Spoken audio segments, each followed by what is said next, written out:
C'est une joie d'être ensemble. Ouvre ton cœur à cette parole et à tout ce que Dieu veut te dire aujourd'hui. Si tu es nouveau sur la chaîne, abonne-toi dès maintenant, active la cloche des notifications, car chaque jour sera publié l'homélie du jour. Laisse ton like. Cela aide beaucoup à l'évangélisation, car YouTube comprend que le contenu est pertinent et le diffuse à un plus grand nombre. Nous allons méditer l'évangile de Marc 8, versets 27 à 33. En ce temps-là, Jésus partit avec ses disciples pour les villages de Césarée de Philippe. En chemin, il leur demanda, « Que disent les gens de moi? Qui suis-je » Ils répondirent, « Certains disent que tu es Jean-Baptiste, d'autres, Élie, d'autres encore disent que tu es un des prophètes. » Alors il leur demanda, « Et vous, qui dites-vous que je suis » Pierre répondit, « Tu es le Messie. » Jésus leur ordonna sévèrement de ne dire cela à personne. Puis il se mit à les enseigner, leur disant que le Fils de l'homme devait beaucoup souffrir, être rejeté par les anciens, les grands prêtres et les scribes, qu'il devait être tué et ressuscité 3 jours après. Il leur parlait ouvertement. Alors Pierre prit Jésus à part et se mit à le réprimander. Mais Jésus se tourna, regarda ses disciples et reprit Pierre en disant, « Arrière de moi, Satan. Tu n'as pas l'esprit de Dieu, mais celui des hommes. » Parole du Seigneur. Louange à toi, Seigneur. Chers enfants et filles, regardez bien. Pierre passe en un instant du ciel à l'enfer. D'abord, il fut un instrument de Dieu pour révéler que Jésus était le Christ, l'envoyé du Père. Mais très vite, en entendant parler de la souffrance de Jésus, Pierre, dans son impulsivité, tenta de l'empêcher.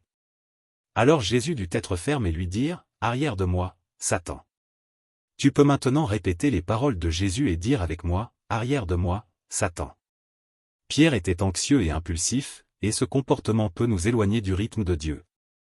L'anxiété nous pousse à parler sans réfléchir et à agir sans méditer.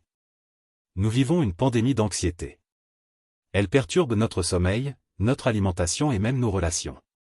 Les personnes anxieuses achètent plus, consomment plus, sont plus faciles à manipuler. Nous sommes constamment bombardés par des stimuli, téléphones, réseaux sociaux, informations sans fin. Nous devons apprendre à sortir de ce train en marche, calmer notre esprit et nous connecter à Dieu. Comment lutter contre l'anxiété? Prends du temps sans ton téléphone. Prie et rends visite au Saint-Sacrement. Lis un livre. Fais plus confiance à Dieu. Jésus nous enseigne. Regardez les lys des champs et les oiseaux du ciel. Votre Père prend soin de tout. Si Dieu prend soin de la création, il prendra soin de toi aussi. Maintenant, réfléchissons au piège de l'ennemi. Satan veut être près de toi. Je dois avouer que je suis choqué par la génération actuelle. Le nombre de personnes qui font des pactes avec le diable augmente. Peut-être pas de manière explicite, mais à travers des jeux de sorcellerie, de l'occultisme et des pratiques dangereuses. Internet expose les enfants et les adolescents à ce monde sombre. Souvent, ils y entrent par jeu ou curiosité, mais sans s'en rendre compte, ils s'y engagent de plus en plus. Parents, soyez vigilants. Aujourd'hui, il est très facile de trouver des contenus sur Internet qui enseignent à faire des pactes, des jeux occultes et d'autres pratiques démoniaques. Et pourquoi les enfants font-ils cela? Parce que dans les films et les séries, ces choses sont montrées comme normales. Le diable se déguise pour faire croire qu'il n'est pas si mauvais que ça. Il fait semblant que ce n'est qu'un jeu. Mais le danger est là. Ton enfant pourrait être impliqué sans comprendre la gravité de la situation. Un exorciste m'a dit un jour, une des plus grandes façons pour le diable de se rapprocher des gens est à travers l'occultisme, les jeux de magie et de sorcellerie. Si tu es impliqué dans cela, au nom de Jésus, demande pardon, confesse-toi et sors-en immédiatement. Comment Satan s'approche-t-il de nous? En offrant des facilités, Jésus nous offre la croix, tandis que le diable promet des raccourcis et des chemins faciles. Par les mensonges, Dieu est la vérité, même si cela fait mal. Le diable, en revanche, présente toujours des mensonges agréables. Sous l'apparence du bien, il se déguise, fait paraître quelque chose d'inoffensif, mais c'est un piège. Par les failles, s'intéresser à l'occultisme est une brèche dangereuse. Ceux qui lisent les mains, consultent les morts, jouent aux cartes ou s'impliquent dans le spiritisme ouvrent une porte à l'ennemi. Comment chasser Satan de ta vie?